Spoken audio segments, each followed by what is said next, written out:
Guys, I think it's safe to say that 2024 is actually looking like it's going to be a good year for gaming.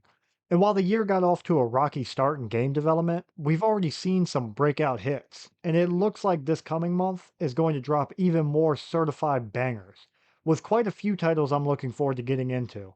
So many that it's filling up my schedule for upcoming videos.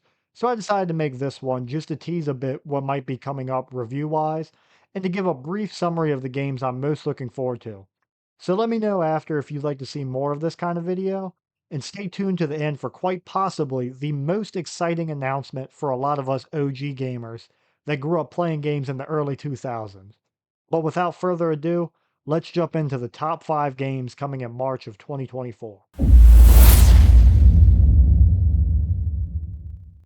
Coming in first on our watch list is Manor Lords. Manor Lords is an upcoming medieval real-time strategy game that puts you in the shoes of a medieval lord rolling over a fief, taking your land all the way from a small peasant village into a bustling medieval city. Manor Lords aims to provide a realistic experience to immerse the player into the world and ruling a kingdom, going as far as to paying attention to the historical realism of the setting, with every building being designed after references from 10th century Europe, using photogrammetry to get the details just right, along with destruction simulations to make destroying a rival city feel so much more badass. I mean, the attention to detail they're putting into this game is actually astonishing. Seasons passing and affecting crops, weather and storms affecting how battles are fought, famines and diseases ravaging towns, realistic farming, and building up your economy with trade. But of course, it's not just about city building, as the threat of war is always looming overhead. And Manor Lords aims to portray large scale battles that feel real, with large-scale formations with battles being dictated by multiple factors, such as weather, troop morale, equipment, and positioning. And so, with smart strategy, even a small force can crush a larger opponent if commanded well.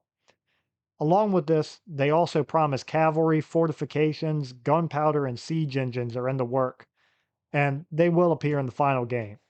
All of this shapes into what has the potential to be one of the greatest RTS games of the decade.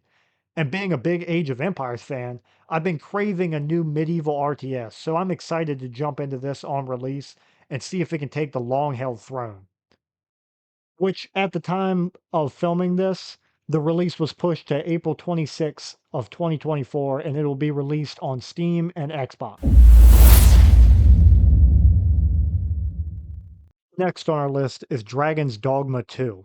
So I'll start off by saying I didn't get a chance to play the first game back in 2012, and after seeing the action-packed trailer for its sequel, I was pumped up enough to want to know more and to dig into the series. Which shout out to Capcom, by the way, for the awesome website that they made for this game, and if you guys are interested in checking it out, I'll link it down below. Dragon's Dogma 2 is set to be a challenging single-player RPG, where you, the player, will choose how the game will play out, from your appearance, your vocation or class, your party, and how you'll face this dangerous world. And the trailer to this game got me pumped up. I mean, monsters, dragons, and magic, a vast open fantasy world to explore. It's all little nerd me could have dreamed of as a kid. Along with 10 vocations to choose your playstyle, from a two-handed barbarian warrior to a mystic spearhead, whatever the hell that is. It's safe to say that this game will scratch the fantasy power itch that we've been craving while we wait on the Elder Scrolls 6 to come out. Come on, Todd. It's been 84 years. And along with this, a wide variety of dangerous monsters and beasts to fight along the way. Will you take the less dangerous beaten path or venture out into the unknown and face the hidden dangers of the world? That choice is up to you, and you'll be able to find out for yourself on March 22nd on all platforms, excluding the Switch.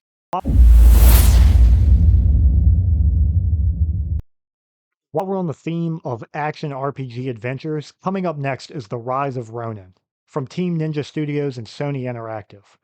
The Rise of Ronin is set in 19th century during the final years of the Edo period and depicts the Boshin War, fought between the, I'm sorry if I butcher this, Tokugawa Shogunate and multiple anti-Shogunate factions made up of the last of the samurai, fueled by them being dissatisfied with the opening of Japan to the West, which is actually a fascinating part of history that we really don't get to see played out much.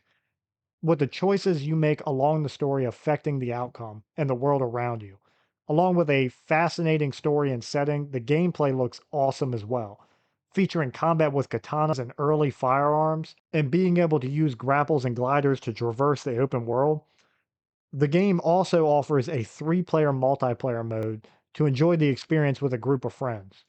Unfortunately, as awesome as this game looks, I'm gonna miss out on it because it's a PS5 exclusive.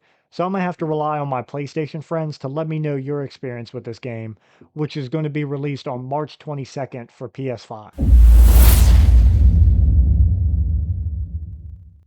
Changing up from our last few entries, up next is a reimagining of a horror classic. Coming up from Pieces Interactive is Alone in the Dark, a full reimagining of the 90s classic similar to how the Resident Evil remakes went.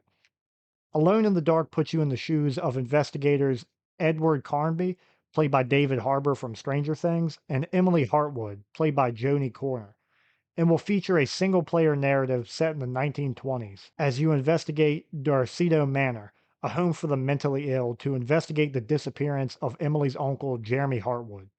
And the gameplay took heavy inspiration from Resident Evil remakes, showing an ominous atmosphere and horror monsters.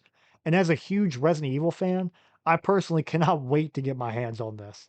And it's worth mentioning that I don't get scared easily, but watching the first 20 seconds of the announcement trailer in a room in the middle of the night had my skin absolutely crawling. Rising sun, where thousands of young to salvation have gone.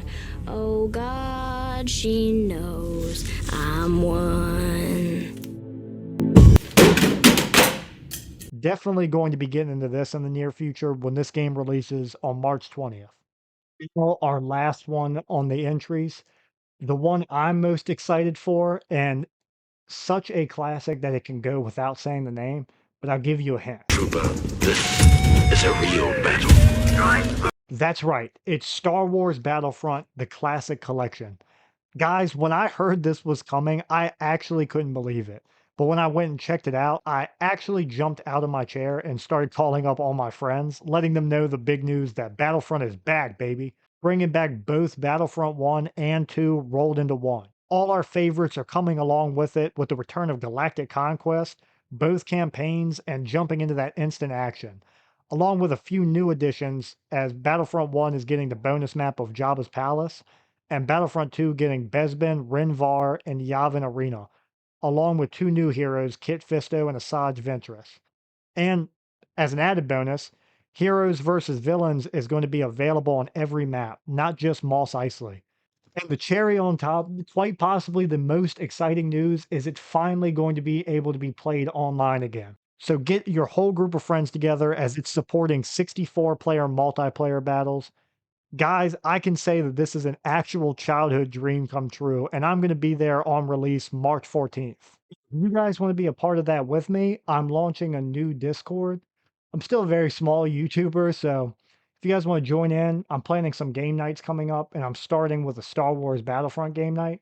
So if that's the kind of thing you guys are interested in, I'll link the Discord in the description down below. Feel free, join in, we'll chat, talk about games, have some more game nights in the future. It'll be a blast. But unfortunately, that's the end of our list for today. If you guys want to see me review some of these games in the future, make sure you hit that subscribe button and stay in the loop. And if you possibly want to play some together, join into my Discord that I link in the description. And let me know in the comments below if you guys would like to see some more of this style of video. But for today, that's all I have. And remember, guys, I'm the Virtual Viking, and I am out.